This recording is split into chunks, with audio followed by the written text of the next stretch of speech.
Hola, buenas tardes. Voy a compartir la pantalla. Por favor, me indican si ya se ve. Ahí se ve súper bien. Ok, perfecto. Bueno, eh, buenas tardes a todos. Muchísimas gracias más bien por la invitación que nos hacen hoy para hablar un poquito sobre lo que es la gestión de seguridad vial en taludes de rocas. Macaferri es una empresa que tiene más de 150 años en funcionamiento.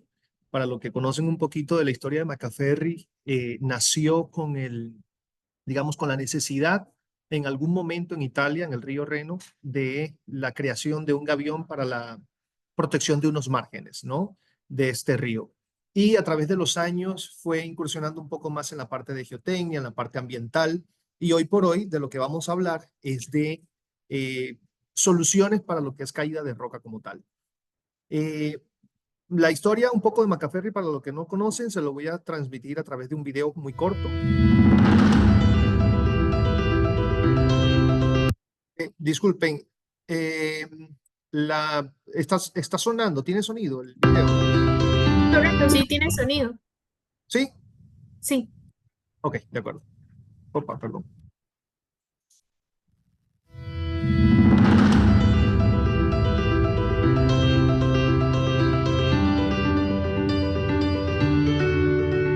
Macaferri is a name that goes back to the Italian Renaissance.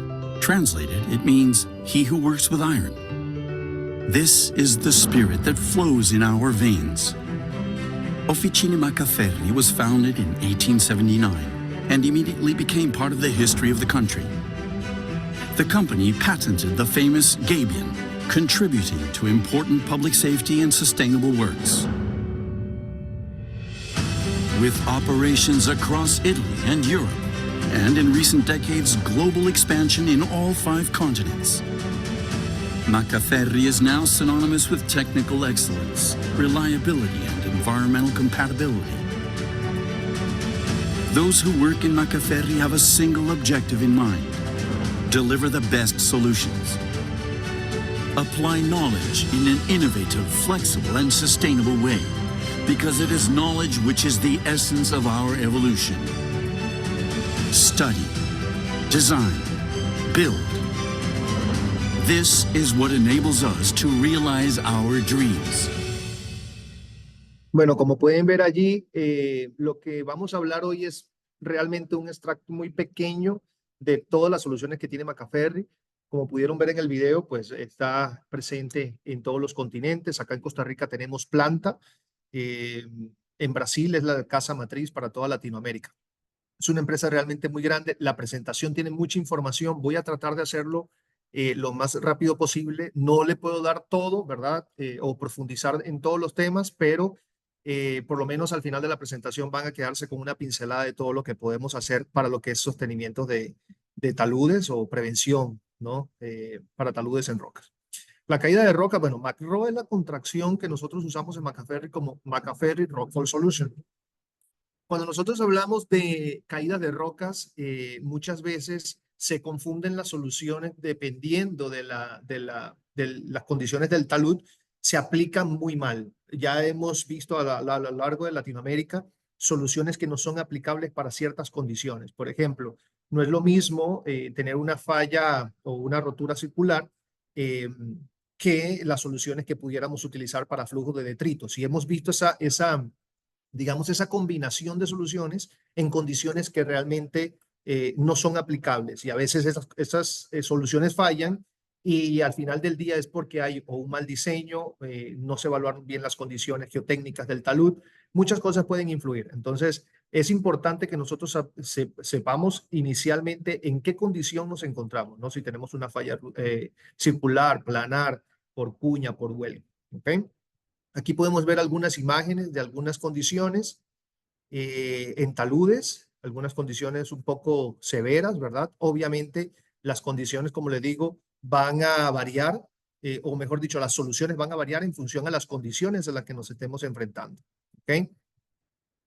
Lo que es la caída de rocas, nosotros sabemos que es un resultado de la acción ininterrumpida de los agentes atmosféricos. Muchas veces no se entiende que en una zona de desprendimiento, una zona de deslizamiento, es imposible predecir cuándo van a ocurrir estos deslizamientos, pero sí conocemos cuál es la condición. Si en el pasado ya hemos visto desprendimientos, deslizamiento en una cierta zona, hay que ponerle mucho cuidado porque evidentemente la acción atmosférica puede causar un deslizamiento o un desprendimiento de masas. En muchos casos, la forma que pueden tener estas rocas, hablando propiamente de lo que es desprendimiento de rocas, pueden ocasionar muchísimo daño aguas abajo, ¿no? Y esta energía que pueden producir estos bloques se pueden incrementar a lo largo de su trayectoria en el talud, o bien se pueden frenar dependiendo de las condiciones por las que ellas estén, digamos, atravesando. No es lo mismo un bloque de estas dimensiones que ven en la imagen, atravesando, digamos, un talud meramente rocoso, a un talud que sea combinación de suelo, que tenga vegetación. Hay un factor que le llamamos coeficiente de restitución, que es lo que vamos a ver un poco más adelante en la presentación, cuando hablemos propiamente de barreras dinámicas, que cuando analizamos estos bloques a través de un software, nosotros tenemos que colocar la superficie en la que estos bloques están deslizando. Entonces, esta condición del suelo puede hacer que ese bloque se acelere o se frene un poco a lo largo de su trayectoria. Pero también sabemos que estos desprendimientos son muy repentinos. Bueno, acá Costa Rica no es la excepción, ¿no? Muchas veces vemos en algunas zonas del país donde ocurren estos desprendimientos y ya tenemos más o menos identificado algunas zonas que son más vulnerables que otras. Sin embargo, ¿qué es lo que muchas veces encontramos? El cartelito que dice, cuidado, alerta, hay desprendimientos de roca, pero evidentemente esto no va a hacer que el bloque nos pueda caer encima de un auto, ¿verdad? Este video me gusta mostrarlo mucho porque se ve todo lo que es la trayectoria de un bloque que se desprende en ese talud a mano derecha, que cae con muchísima energía en lo que podría ser una pequeña berma, disipa parte de su energía y se frena. Y bueno, y obviamente la buena suerte que tiene el conductor, que sencillamente el bloque no le pasó por encima.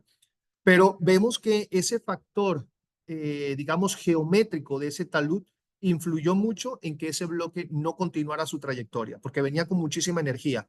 Pero en el momento que hace el impacto en la berma, pues esa energía se disipa mucho. Entonces, eso es una de las cosas que nosotros evaluamos a la hora de hacer un diseño de caídas de roca.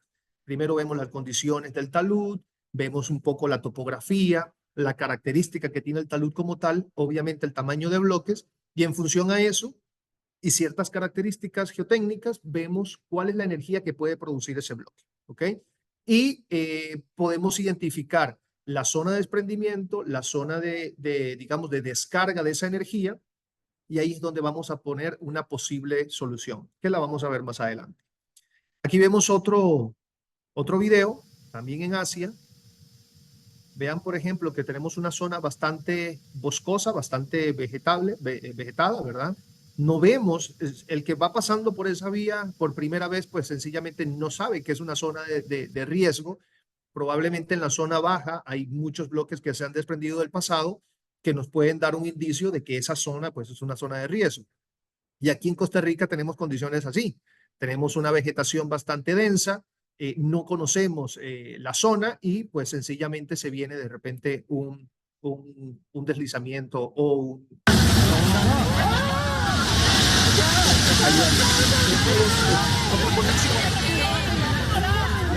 Diferente al caso anterior, ya es un talud un poco más vertical, es una capa inestable de material que desliza prácticamente en caída libre, ¿verdad? Entonces, el tratamiento de esta problemática es completamente diferente al caso que vimos anteriormente. ¿Por qué modelamos la caída de las rocas? Básicamente, cuando nosotros tenemos un perfil donde tenemos unas estructuras o una infraestructura que queremos proteger, debemos conocer cuáles son esas características que tenemos en nuestro talud para saber cuáles son las posibles soluciones que podemos aplicar. Como yo les decía anteriormente, es muy importante identificar primero el problema para saber qué técnicamente podemos aplicar y no combinar soluciones que no van a calzar en esa problemática. ¿Ok? Vean, por ejemplo, este caso.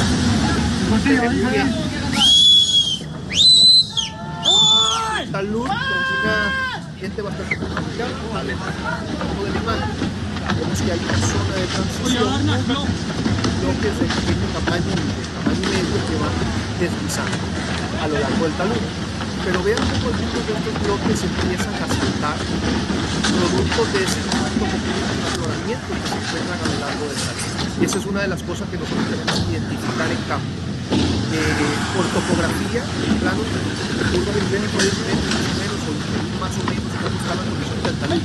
Pero para nosotros es muy importante trazar secciones para ver esos afloramientos que pudieran hacer que esos bloques pudieran. Miren este otro ejemplo. Cómo salta, genera una energía adicional, un rebote adicional, destruyendo en este caso el cuerpo. Entonces, por eso es muy importante que cuando tenemos una zona de desprendimiento, evaluemos todas las condiciones geotécnicas y geométricas del talud para poder definir por dónde posiblemente van a pasar estos bloques para ver qué soluciones podemos aplicar, ¿no? Trabajamos obviamente con muchísima incertidumbre, eso se toma en cuenta a la hora de hacer el diseño también, pero sí es muy importante esa visita en campo. ¿Por qué? Muchas veces hemos encontrado soluciones que se aplican en un talud porque simplemente 500 metros, 1 kilómetro, digamos, más allá o más acá de esa zona, funcionó. Entonces, es muy importante que cada proyecto sea evaluado de forma individual para poder entender el problema y evidentemente la solución sea lo más adecuada. Entonces, tenemos un talud que se divide, o nosotros lo dividimos en 3 zonas. Zona de desprendimiento, que es eso que acabamos de ver en el video prácticamente. Una zona de transición, que no siempre contamos con esta zona de transición. A veces tenemos la zona de desprendimiento y lo que queremos proteger está inmediatamente a la par del talud. Entonces no hay una zona de transición con la que podamos jugar con ciertas soluciones, ¿no? En el video anterior pudieron ver que había esa zona de desprendimiento, una zona de transición y evidentemente la zona de impacto o la zona donde queremos nosotros hacer lo que queremos proteger. Entonces, en la zona de desprendimiento se pueden aplicar varias soluciones. Una es desmontaje de bloques, reperfilado del talud. Hoy, por temas de tiempo, vamos a enfocarnos básicamente en lo que es el revestimiento del talud como tal. El revestimiento puede ser un revestimiento cortical, ¿verdad? Es un revestimiento de la corteza, digamos, de ese talud. Y las soluciones que yo le voy a plantear hoy pudiéramos atacar estas 2 condiciones, las 2 primeras. Caídas de pequeños bloques de roca o caídas de bloques de un tamaño mediano. Ya cuando tenemos colapso de inestabilidades profundas o tenemos una inestabilidad global del macizo rocoso, por lo menos las soluciones que nosotros contamos, con son vallas de alta resistencia, barreras dinámicas, pudieran quedar un poco rezagadas por el tema de la energía que pudieran producir estos desprendimientos. ¿Okay? Entonces, cuando nosotros atacamos el problema desde la fuente, es decir, tenemos un talud que tiene roca inestable, con muchas diaclasas, si atacamos directamente ese talud con un sistema de mallas, con anclajes pasivos, ese nivel de energía es muy bajo. Es decir, el bloque se puede desprender del talud, las mallas y los anclajes pueden hacer su sostenimiento y entonces ese nivel de energía es muy bajo. Ahora bien, cuando hacemos una solución como una barrera dinámica, que ya vamos a ver más adelante de qué se trata, y dejamos que los bloques se desprendan y lo interceptamos en algún punto, el nivel de energía de esos bloques es bastante elevado. Entonces, obviamente, aquí hay que trabajar un poco con las condiciones del proyecto, ¿no? Podemos intervenir la ruptura, o sea, ese bloque lo interceptamos desde su fuente o convivimos con la ruptura. Todo depende de las condiciones de la estructura que queremos proteger, ¿ok? Entonces, en la zona de desprendimiento tenemos los sistemas de protección que le llamamos sistemas activos y sistemas pasivos. Los sistemas activos se refieren a aquellas soluciones que atacan la fuente del problema en el talud activamente, no que se trabaje con anclajes activos, porque generalmente estas soluciones son combinaciones de mallas de alta resistencia con anclajes pasivos. Y los sistemas pasivos, como su nombre lo indica, vamos a esperar que ese bloque se desprenda y en algún punto del talud lo vamos a interceptar. En el caso de los revestimientos simples, como su nombre lo indica, son básicamente sistemas de malla de alta resistencia con un par de sistemas de anclaje, o mejor dicho, un par de líneas de anclaje. Uno en la corona, uno al pie del talud y un sistema de mallas. Ahora, cuando hacemos este tipo de soluciones, si bien es cierto que desde el punto de vista económico es mucho mejor tiene ciertas características que tenemos que tomar en cuenta a la hora de hacer un diseño con esta solución. Por ejemplo, esta solución es aplicable para cuando tenemos un talud, como en este caso, que tenemos digamos, una superficie homogénea, digamos, geotécnicamente estable a la falla global, pero tenemos ciertas condiciones de bloques de pequeño tamaño que se pueden deslizar en la cara del talud. Entonces, un sistema de revestimiento simple lo podemos utilizar haciendo una línea de anclajes en la cara, en la corona. Luego de ese anclaje pasa un sistema de cables, la malla se ancla a ese cable y se extiende al talud, en la cara del talud. Y al pie se coloca otra línea de anclajes con cables. Entonces toda la malla queda amarrada allí. En el momento que ese desprendimiento ocurre, la malla sostiene todo este desprendimiento. Ahora bien, esta solución en algunos casos no se puede aplicar porque quizás tienes el talud y a la par tienes la vía, no tienes espacio. Entonces, si hay un desprendimiento, por supuesto la malla es un sistema flexible, se va a deformar, se va a encapsular todo este material, pero va a generar una deformación. Eso podría ocasionar que un auto que esté pasando por allí o una persona que esté pasando por allí pudiera ser impactada en el momento de un desprendimiento. Como yo les mostraba en el video anterior, estos desprendimientos ocurren de forma repentina. Entonces, es importante de que cuando vamos a utilizar esta solución tengamos espacio suficiente al pie del talud para que todo ese material se deposite. Aquí, una vez que se deposita el material, pues sencillamente se quita la tensión del cable inferior, se abre la malla y se hace la limpieza de forma controlada. Una vez que ya se hace esa limpieza, se vuelve a colocar la malla y el sistema queda funcionando nuevamente. Nosotros en Macaferri contamos con un software que se llama Macro Studio, que tiene dos formas de analizar o está diseñado para analizar dos sistemas. Este de revestimiento simple es básicamente, como les mencionaba, se puede mencionar en el software cuál es la altura que tenemos en el talud, la pendiente que tenemos, las características de las rocas. Inclusive le podemos decir qué tanto queremos que se deforme esa malla. Yo puedo limitar esa deformación a 1 metro, a 1,5 metros, dependiendo de lo que tengo, ¿verdad? De estructura a proteger. Y en función a eso, el software me va a decir si la malla que estoy colocando es suficiente como para resistir todo ese material que se deposita al pie. Si obviamente no es suficiente, me va a pedir el software que coloque una malla de mayor resistencia. Por eso, en algunos casos, acá en el país, que ya estamos trabajando mucho con esta solución, van a haber algunos sistemas de mallas en los taludes, pero no es la misma malla siempre. O sea, hay muchísima variedad. Estamos hablando de que pueden ser más de 11 tipos de malla en función a sus características de resistencia a tracción y punzonamiento, que son dos conceptos que vamos a ver a lo largo de la presentación. En este caso en particular, esta malla debe tener una resistencia elevada a la tracción. ¿Por qué? Porque en el momento que todo ese material se encapsule al pie, va a generar una tensión a los anclajes superiores y por supuesto la misma malla va a tener una tensión producto de esa fuerza que le va a generar todo ese volumen de material que se desprende. Aquí pueden ver un talud con una pendiente bastante pronunciada donde se extiende la malla. Esto es una malla de las más, digamos, simples, por así decirlo. Es la misma malla que usa el gavión, malla de doble torsión, solo que en este caso tiene cables de mayor grosor en los extremos y es por ahí donde se va uniendo una malla con la otra. Como les mencionaba, en el momento que se desprende el material, la malla se va a deformar y para hacerle el mantenimiento, pues se le quita la tensión a los cables superiores, se abre la malla y de forma controlada hacemos la limpieza del talud, como se puede ver acá. El suelo grapado es digamos, un concepto que se está manejando a lo largo de estos años, últimos 5 años, se ha manejado mucho más por la necesidad de controlar la erosión en algunos taludes, pero que al mismo tiempo, además de suelo, también tienen rocas. El suelo grapado es una técnica que se utiliza en aquellos taludes que tenemos una capa superficial quizás un poco inestable, con combinación estratigráfica entre suelo y roca, pero que necesitamos más que controlar la erosión, necesitamos controlar, digamos, la deformación de la cara superficial del talud. Por eso es que ven en algunos taludes también que tenemos mantos de control de erosión con mallas de alta resistencia, pero al mismo tiempo tenemos anclajes pasivos. ¿Ok? Estos anclajes, vale acotar que estos anclajes se tienen que diseñar también en función a las características, no solo de la malla, sino de las condiciones del talud.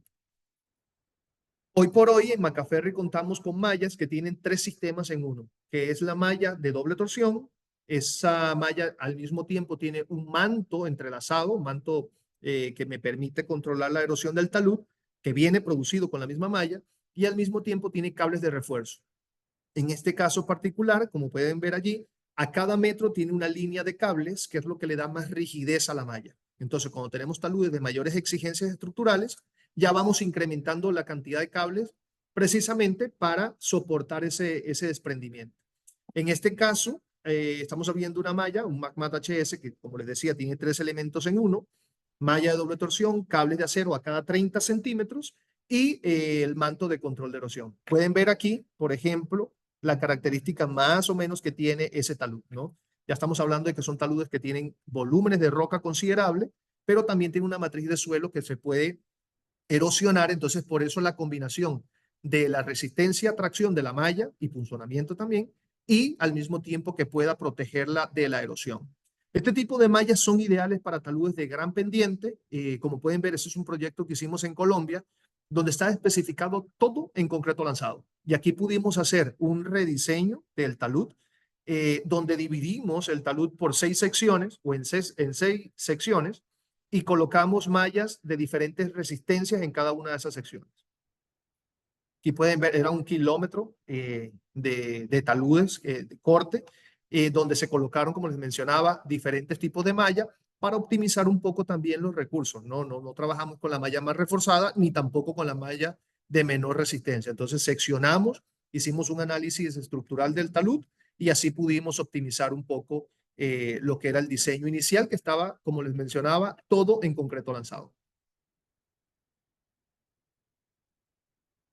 La protección cortical es una técnica muy parecida a lo que era la técnica anterior del soil nailing verde o suelo grapado, pero en este caso son taludes que tenemos completamente en roca. No hay erosión de suelo que afecte el talud, sino rocas que se pueden desprender y entonces se usa una combinación de anclajes pasivos con mallas de alta resistencia. Aquí en este caso en particular no necesitamos la malla de la manta de control de erosión, ¿ok? Porque es básicamente roca lo que tenemos en el talud. Entonces, el software, cuando vamos a hacer el análisis, lo que nos va a pedir es la inclinación del talud, la inclinación de la junta crítica, que ya lo vamos a ver más adelante de qué se trata, el espesor de la capa inestable. Este espesor puede variar desde 50 centímetros hasta 3 metros, 3 metros y medio. Ya cuando estamos hablando de espesores mayores a 4 metros, 5 metros, probablemente el software va a decir, epa, no hagas el diseño con esta solución porque pudiéramos estar enfrentando una falla global. Entonces, pudiéramos estar limitados a ese espesor de capa inestable de 4 metros y medio, ¿ok? 4 metros y medio. Acá en Costa Rica hemos hecho proyectos de inimbritas columnares con espesores también de 4 metros y medio, pero como el sistema de falla es prácticamente por colapso, esta solución sí es aplicable. A diferencia de cuando tenemos ya falla en cuña de espesores muy grandes, pues obviamente el buzamiento de esa falla pudiera generar un punzonamiento muy grande a la malla que pudiera exceder la resistencia a la malla y por ende fallar, ¿no? Otra de las características que nos pide el software es básicamente la característica de la roca, el peso específico como tal. ¿Okay? ¿Cómo funciona esto? Cuando tenemos un sistema de anclajes pasivos en un talud, hay digamos, una división tanto vertical como horizontal o de esa distribución de anclajes. ¿Ok? Mientras más separados están los anclajes, mayor va a ser el área de influencia de esos bloques de roca que se pudieran desprender en el talud. Por ende, la resistencia que debe tener la malla debe ser mayor. Más separación, más volumen de material, por ende mayor fuerza y por consiguiente la malla debe tener mayor resistencia para que eso no haga una deformación excesiva que pueda romper la malla. Hoy por hoy, como les mencionaba, tenemos 3 tipos de malla. La malla de doble torsión tradicional que ustedes conocen, que es la misma malla del gavión, doble torsión normal. Está el steel grid, que es esa malla con cables a cada 30, 50, cada metro. Y está el HA panel, que es una malla propiamente hecha de cable de 10 milímetros, que es una malla de mayor resistencia y menor deformación. Este tipo de mallas la utilizamos cuando ya tenemos bloques de tamaño considerable que pudieran exceder la resistencia de las otras dos mallas, ¿no? Entonces, por eso les menciono, hay un abanico de opciones y para optimizar cada proyecto es importante conocer esas características geotécnicas de cada talud para poder así hacer un diseño adecuado.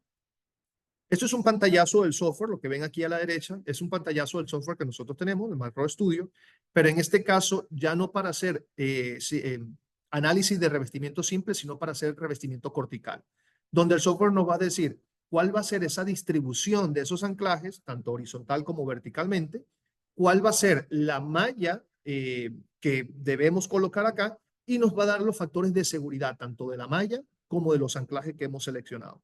Aquí podemos hacer iteraciones de datos, porque el software te puede decir, bueno, el factor de seguridad de los anclajes no pasa, pero la malla sí es suficiente. Entonces, ahí tenemos que jugar con la resistencia de ambos, ¿ok? Y el diseño es bastante sencillo de hacer, simplemente cambiando algunos valores.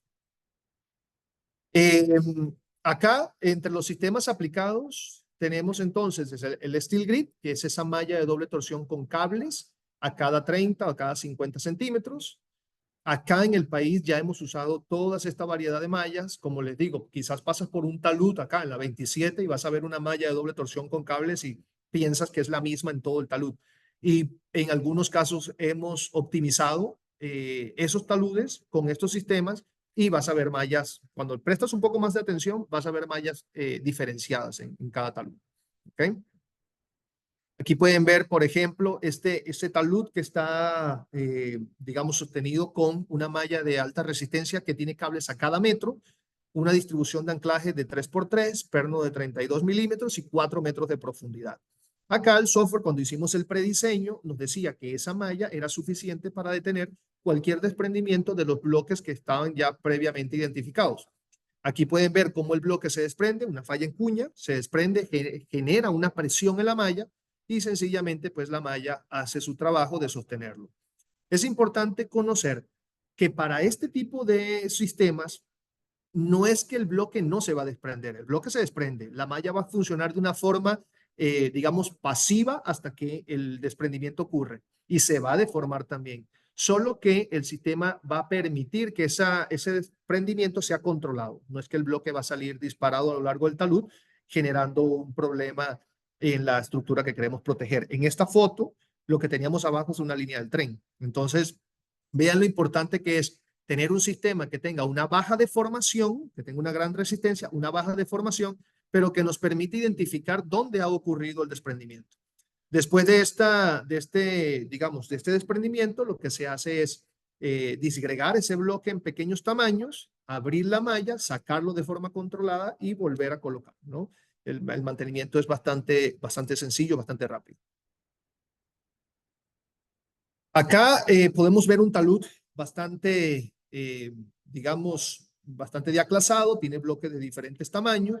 Entonces, lo primero que nosotros hacemos es identificar esas familias de diaclasa que tenemos en el talud, hacemos nuestros análisis y vemos si ese talud es inestable a través de, digamos, de análisis previos, ¿verdad?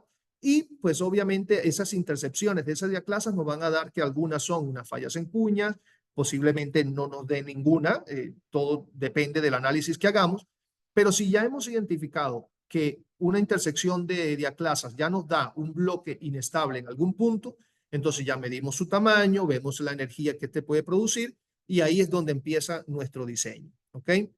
Ya sabemos el peso, ya sabemos cuáles son las cuñas críticas que nos generan ese bloque y hacemos nuestro diseño. En este software en particular vamos a tomar en cuenta dos valores que no todos los software en el mercado los toman en cuenta. Por ejemplo, el nuestro toma en cuenta el JCS, que es la resistencia a la compresión uniaxial de la pared de la junta crítica, y el otro que es el JRC, que es el coeficiente de rugosidad de la junta crítica. ¿Qué significa esto? Que mientras más rugosa sea esa irregularidad que tenemos en las diaclasas, más fricción va a haber y más oposición a ese deslizamiento. Entonces, eso también lo toma en cuenta el software. ¿Ok?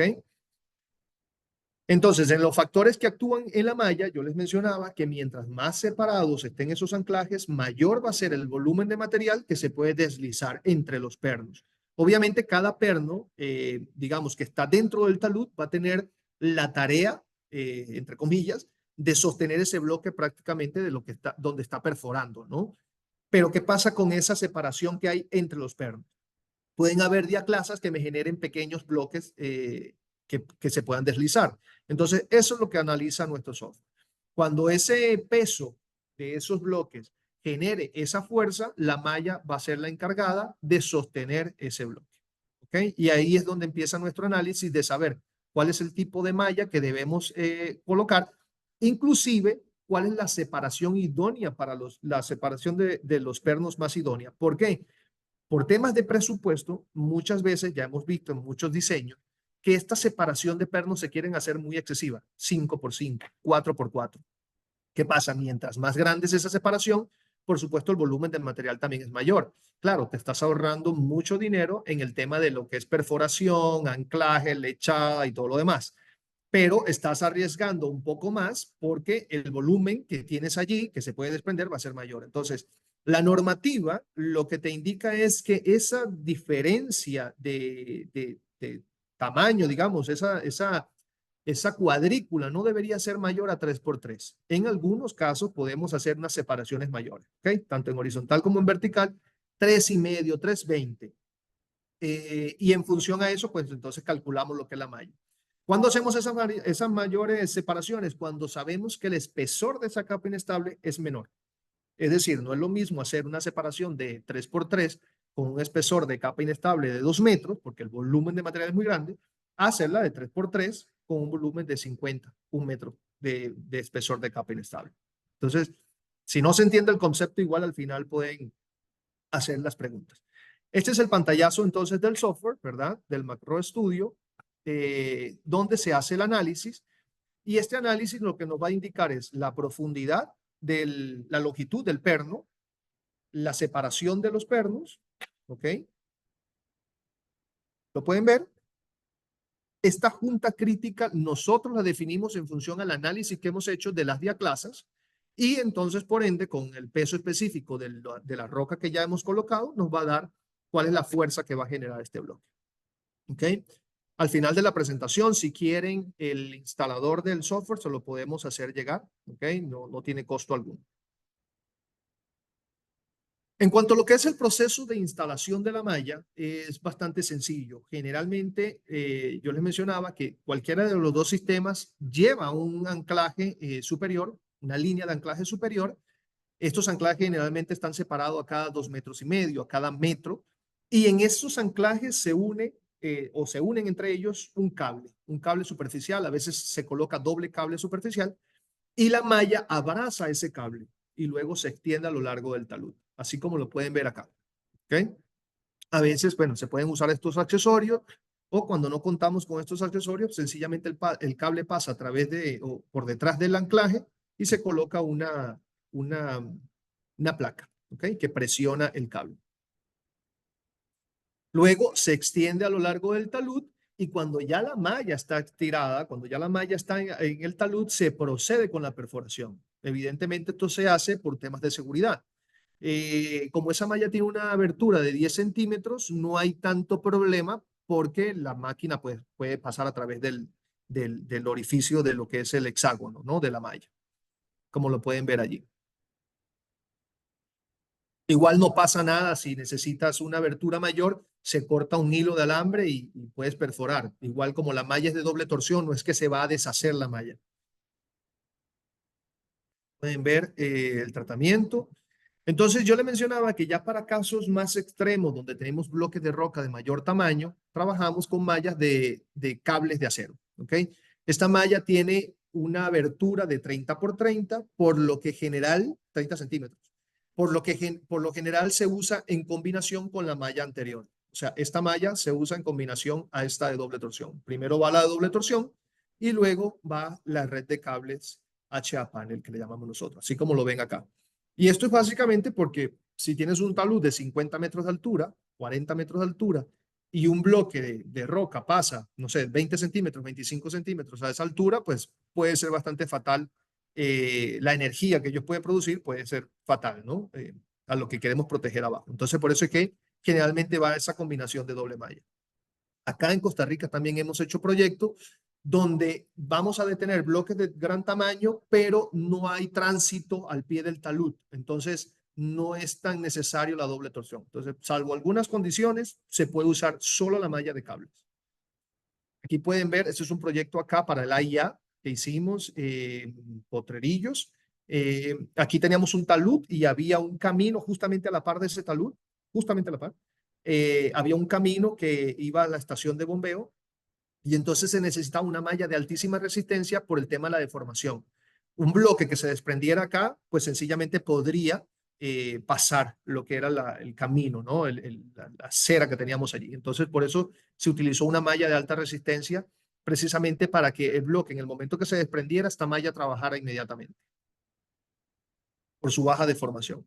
Otra técnica muy común que se puede hacer también y que ahorra muchísimo dinero es en aquella zona donde tenemos bloques de gran tamaño, pero que el talud es prácticamente homogéneo, pero tenemos bloques, digamos, puntuales que pudieran desprenderse. Se puede aplicar esta técnica de sostenimiento o costura de bloques puntuales. ¿Okay? La técnica consiste en tomar la zona aledaña de estos bloques, hacer perforaciones y pasar cables pueden ser de 16 milímetros, 20 milímetros, haciendo una costura en zigzag o como se puede ver allí. Estos sostenimientos son muy comunes también, como les digo, para no hacer todo un revestimiento, un talud. Imagínense un talud de 100, 150 metros de altura, donde tenemos bloques muy separados. Esporádicamente te encuentras un bloque de gran tamaño. No vas a hacer todo un revestimiento porque evidentemente es un costo bastante elevado. Entonces se puede hacer un sostenimiento, una costura de bloques puntuales. Este es un proyecto en Perú para una hidroeléctrica también, pero aquí ya estamos hablando de dimensiones, un afloramiento bastante grande. Y pues aquí se hizo un entramado de entre cables y mallas para hacer el sostenimiento de estos bloques, ¿no? En cuanto a lo que es la zona de desprendimiento, fue lo que vimos ahora como soluciones. Las soluciones activas, repasando un poco, soluciones que son revestimiento simple, revestimiento cortical, soy nailing verde para los casos de taludes que tenemos combinación de roca y suelo. Ahora, para la zona de transición, que es donde podemos hacer una estructura de protección pasiva, ¿ok? ¿Por qué? Porque en la zona de desprendimiento se viene el bloque y en esta zona de transición en algún punto podemos hacer una estructura. ¿Cuáles son esas estructuras? Bueno, tenemos dos opciones.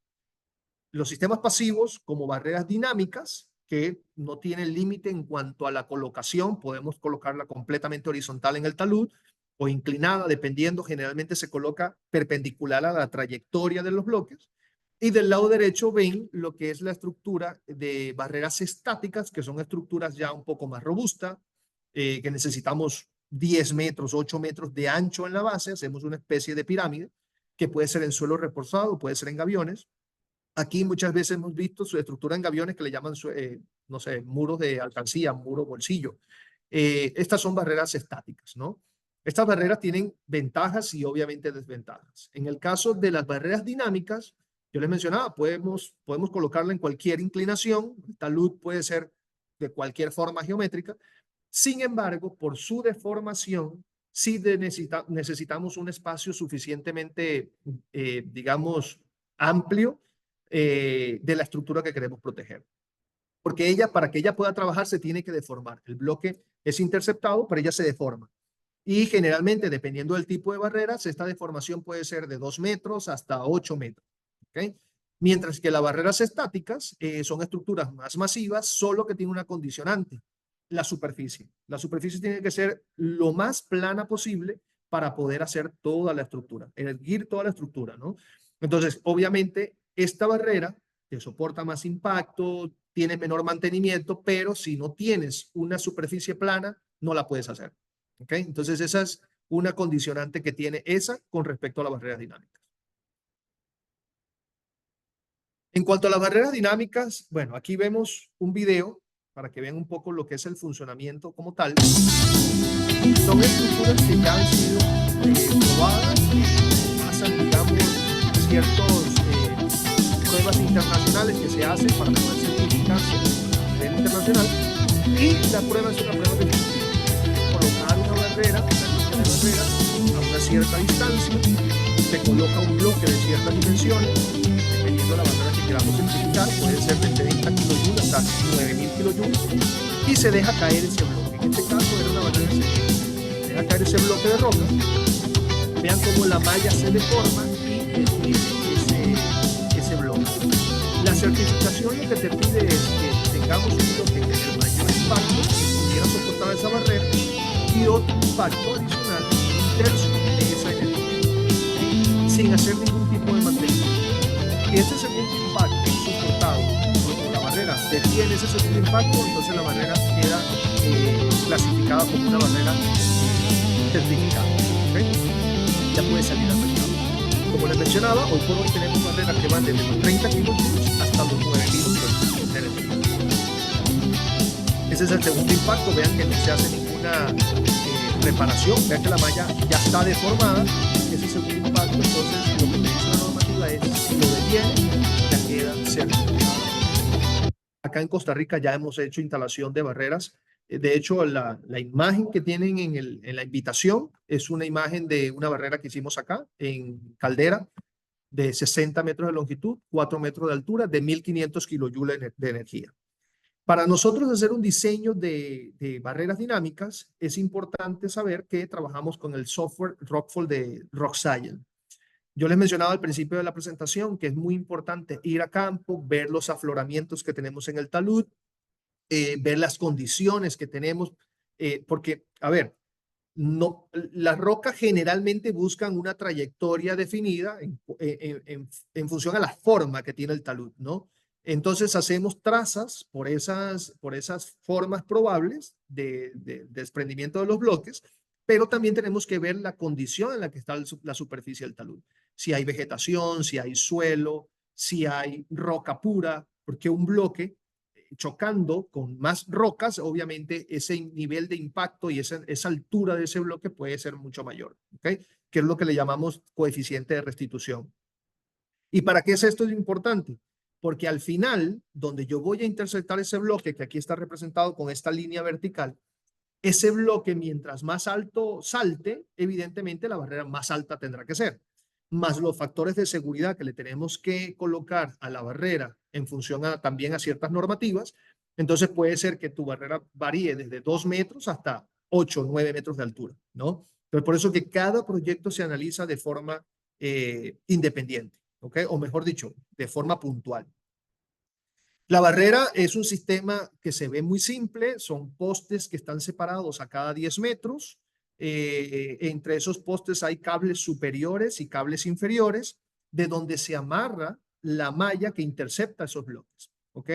Pero hay un sistema bastante interesante en las barreras que son los disipadores de energía, que son esos cilindros que ven acá de aluminio, que cuando la barrera es impactada, esos cilindros se contraen y es lo que hace que se deforme. De por sí ya la malla es deformable por su forma. Vean que son aros, redes de anillos con cables, y ella ya tiene esa propiedad de deformarse, pero los cilindros estos de disipadores de energía lo que hacen es que cuando llega el impacto, transfieren esa fuerza a los cables superiores y inferiores y esos cilindros se contraen y así es como se disipa esa energía del bloque que viene rodando, ¿no? Y pueden ver los cables superiores, ahí es donde se ancla la red de anillos. Y pues sencillo, el tratamiento que se le da a este tipo de soluciones es muy sencillo. Necesitamos una máquina para perforar y lo que son TIRFON. Más nada, no necesitamos mucha herramienta especializada. La máquina, obviamente, porque vamos a tener que hacer perforaciones de los anclajes superiores, laterales y los anclajes de poste de las barreras. Y el TIRFO, porque todo está con tensión. Ahí tenemos tensión en los cables superiores, en los inferiores, y una vez que hemos hecho la tensión, pues sencillamente se ancla la malla, ¿no? Este tipo de barreras tienen dos elementos. Uno que es la base, que esa base puede ser, dependiendo del tipo de barrera, puede tener 4 anclajes o puede tener 2 anclajes, ¿ok? Y en esa base calza ese poste. Yo les mencionaba que a cada 10 metros va un poste, ¿ok? Como lo pueden ver acá. Y de cada poste cae o salen 2 cables auxiliares superiores que obviamente van a unos anclajes también. Van de forma diagonal, digamos, estos anclajes, ¿ok? entre cada poste. Y por último, los anclajes laterales, que es donde se transfiere prácticamente el 80% de la fuerza que genera ese bloque cuando se desprende. ¿Sí? Y aquí es donde trabajan los disipadores de energía. Vean como, por ejemplo, acá se ve un disipador que ya ha sido exigido a un 100% una vez que ese bloque es interceptado por la malla. Bueno, yo les mencionaba que para poder salir una barrera al mercado, una barrera certificada, pues tiene que pasar por esta metodología, ¿verdad? Este ensayo a escala real, donde se define también la calidad de producción de los materiales. Con esto ya la barrera pasa a ser una barrera certificada. Hoy por hoy, en Macaferri contamos con barreras que le llamamos barreras aéreas. Estas barreras no tienen anclajes en el poste, es decir, el poste está sujeto al talud con estos cables que ven acá. Estos cables posteriores, hay un cable que no se ve en la imagen, pero hay un cable que sale directamente al frente y es lo que permite, esos tres cables, esos tres sistemas de cables, permiten que el poste se adapte al talud, o mejor dicho, se pegue al talud, ¿sí? Por la fuerza que le genera. Y en la parte de abajo, en la base del poste salen igual tres cables, son estos dos, y uno al frente que impide que el poste se mueva en ninguna dirección. Con eso nosotros nos garantizamos la flexibilidad del poste y al mismo tiempo también nos ahorramos 4 anclajes en cada poste. Esta barrera fue una barrera que instalamos en Colombia, en un talud para proteger un túnel, y aquí en cada uno de esos postes, de la manera tradicional, la barrera iba a tener que hacerse, no sé, 4 anclajes por cada poste, y eran 70 metros de longitud. Entonces nos ahorramos una gran cantidad de anclajes y obviamente la ejecución del proyecto también fue bastante rápida, producto de la reducción de los anclajes, ¿no? Aquí pueden ver ya con los postes anclados y las redes de anillos que están en posición en cada uno de los postes. Luego se pasan los cables superiores y estos anillos se abren como una cortina, ¿sí? Y luego se adhieren al cable inferior que pasa al pie del poste. Así es como se ve finalmente la barrera. Vean que es una barrera, como les mencionaba, prácticamente una barrera aérea, no hay anclajes, esos postes no están anclados al talud como tal. Y eso también nos da una ventaja. Por ejemplo, ahorita estamos haciendo un proyecto para Guatemala donde se está necesitando hacer un corte en el talud y el cliente quiere reaprovechar la barrera, hacer los cortes por secciones. Entonces va a usar 150 metros de barrera, de esta misma barrera, 150 metros, hace sus cortes, protege, digamos, toda la zona, los trabajadores y los equipos, y luego que haga el corte, esta barrera se mueve 150 metros más y sigue protegiendo. Entonces, es una forma de reutilizar la barrera. Evidentemente, los anclajes que se van a perder son los laterales y los que están acá, algunos, que mientras yo vaya rodando, pues voy a aprovechar algunos, pero nos ahorramos el tener que hacer doble trabajo con cada uno de los anclajes de poste. ¿Okay? Entonces, esta barrera, en cierta medida, podemos reutilizarla en ese sentido.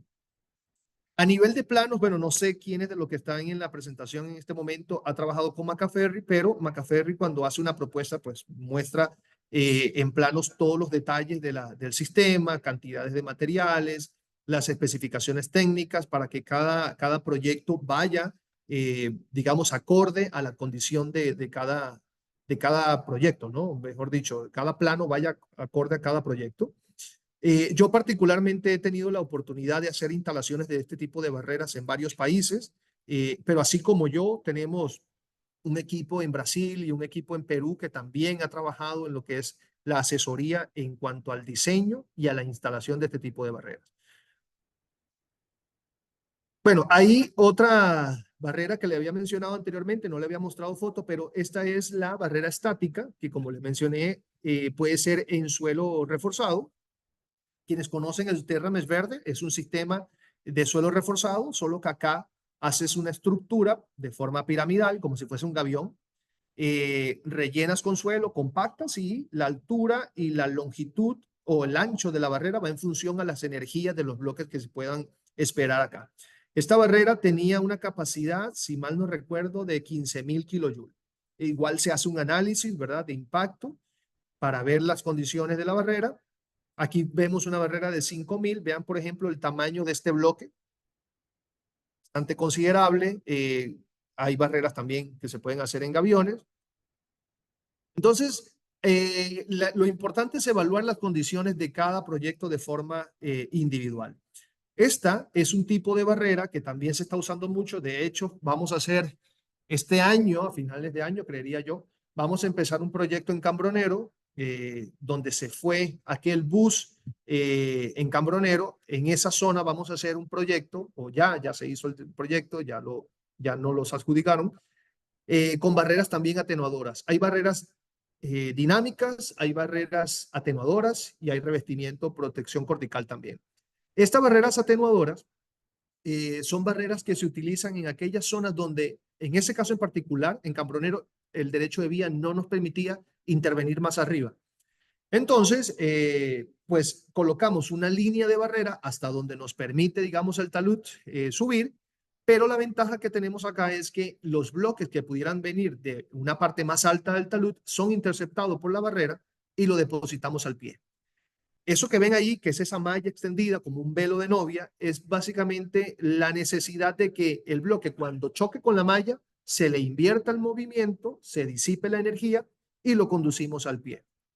Esto funciona de esta forma. Vamos a ver si creo que tengo por acá un video. Sí, aquí está.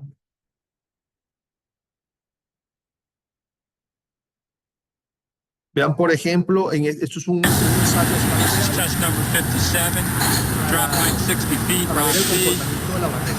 McFerry half-inch cable net system, 25 feet total length, 10 feet of tail on the ground.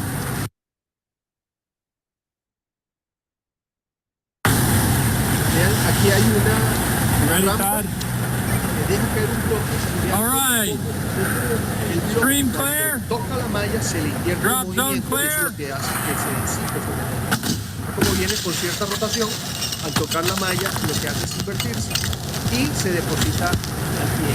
Ahora, esta barrera, a diferencia de la barrera estática, de la barrera dinámica, necesitamos sí o sí un espacio para que ese material se deposite, para que esas rocas se depositen al pie. Yo les mencionaba que dependiendo de las características que tengamos en el talud y lo que queramos proteger y lo cerca que esté del talud, lo que queremos proteger, se pueden aplicar algunas soluciones. No. En este caso, por ejemplo, en Cambronero tenemos muy poco espacio, pero tenemos una zona de depósito. Entonces, por eso esa aplicación calza perfectamente allí. ¿Por qué aplicamos esa allí? Porque, como les mencionaba, no tenemos acceso a todo el talud y lo otro es que la zona de desprendimiento es bastante recurrente. Trabajar con una barrera dinámica donde un bloque va a impactar, posiblemente la barrera trabaje al 100%, vamos a tener que hacerle mantenimiento muy periódicamente.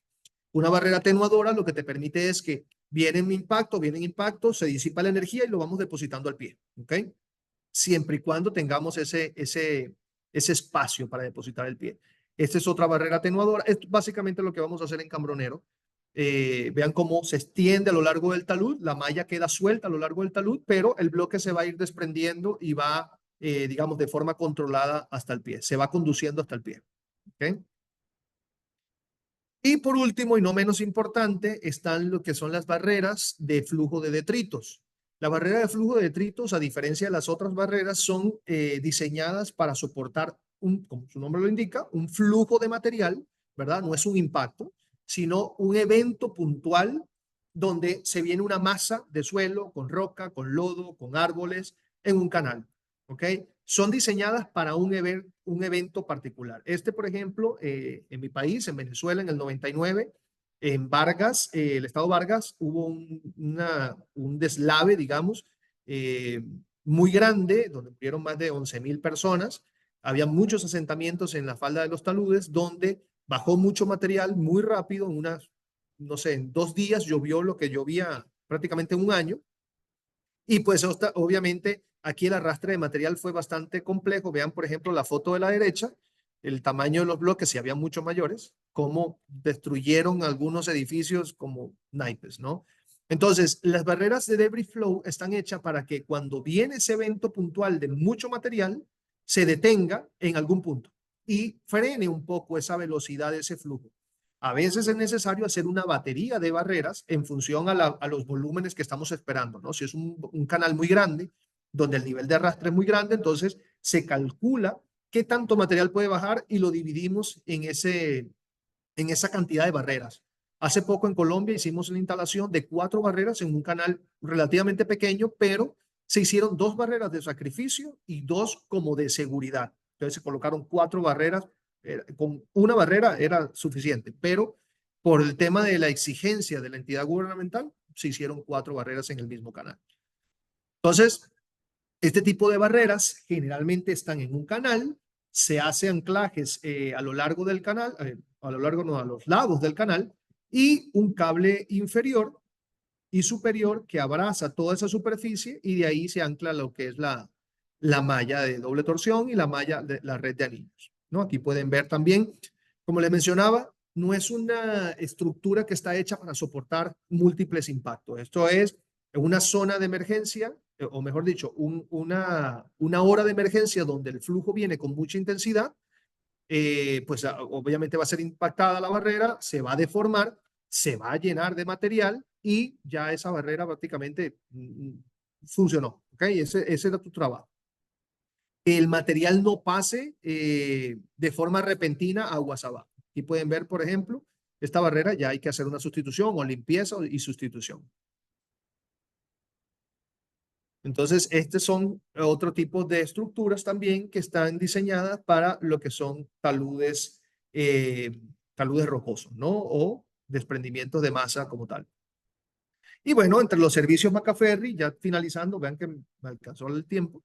Entre los servicios Macaferri, pues ya lo que conocen, cómo trabaja Macaferri, cuando hay una necesidad puntual, vamos al sitio, vemos las condiciones, traemos toda la información que no se tiene se solicita y en el departamento técnico de Costa Rica, o bien sea en el de Perú o en el de Brasil, hacemos todo lo que es el diseño con memorias de cálculo y eso se lo suministramos nuevamente al cliente ya con la solución final. Una, dos o tres opciones dependiendo de la característica del proyecto. En nuestra página web pueden encontrar los software que nosotros tenemos para hacer todos estos diseños. Yo les mencionaba que para nosotros hacer diseños de cálculo de barreras dinámicas, trabajamos con el software de Rock Science, no es un software de Macaferri, ese sí es una licencia que hay que pagar, pero ya con esa información nosotros hacemos el resto del trabajo, ¿no? Este de Macro Studio, si lo ocupan, pues se lo podemos hacer llegar también. Y bueno, también en la página web pueden encontrar bastante información en cuanto a manuales técnicos. Hay muchísimas aplicaciones de Macaferri, key de instalación, lo que es especificaciones técnicas. Toda esa información está en nuestra página web. Bueno, creo que fui bastante respetuoso con el tiempo. Como yo les decía, no se puede mostrar todo lo que tenemos en el portafolio de Macaferri o profundizar mucho técnicamente, pero en caso de que requieran más información, de que quieran ver algún proyecto en particular, simplemente se ponen en contacto con nosotros y podemos colaborarles con una visita. ¿Ok? No sé si tengan alguna duda. Es el momento perfecto para hacerlo. Perfecto, muchísimas gracias. Vamos a esperar algunos minutitos para ver si alguno tiene alguna pregunta. Por favor, ponerlo en el espacio de preguntas y respuestas. ¿De acuerdo?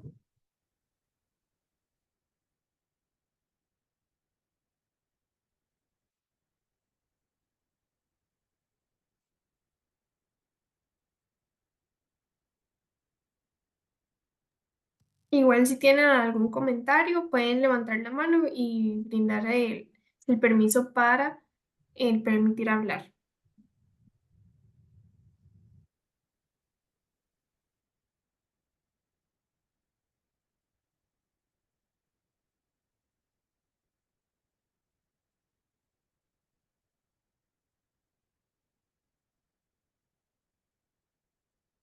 Bueno, solo hay dos opciones. o que fui lo suficientemente claro y todo se entendió o no se entendió nada. Yo creo que todo se entendió muy bien. Tenemos un comentario, dice, muchas gracias, muy claro. Si nos envía el link, lo agradezco. Creo que se refiere al del sitio web. Ok, ok. Te podemos hacer llegar toda la información, inclusive la presentación, para que se las compartas a ellos. Sí, claro, yo les voy a estar pasando la presentación para que vean todo muy bien. Igual ahí en la misma presentación están los contactos para que si tienen alguna consulta o algo así, se lo pueden hacer llegar al panelista. Muchísimas Exacto. gracias. Les voy a estar Perfecto. dejando una encuesta rápida de 10 preguntitas. Favor responderlas, para nosotros es muy importante su opinión, así que por favor si pueden responderlas rapidita. Y eso Ese es sería mío. todo. Ese es para mí. No, eso sería para los Ah, participantes. ok. Perfecto. Muchísimas gracias a don Darwin por la información tan importante que nos acaba de dar y a todos los que se quedaron hasta el final de la charla. Bueno, que estén bien. Muchísimas gracias, por la invitación. Hasta luego, nos vemos. Hasta luego.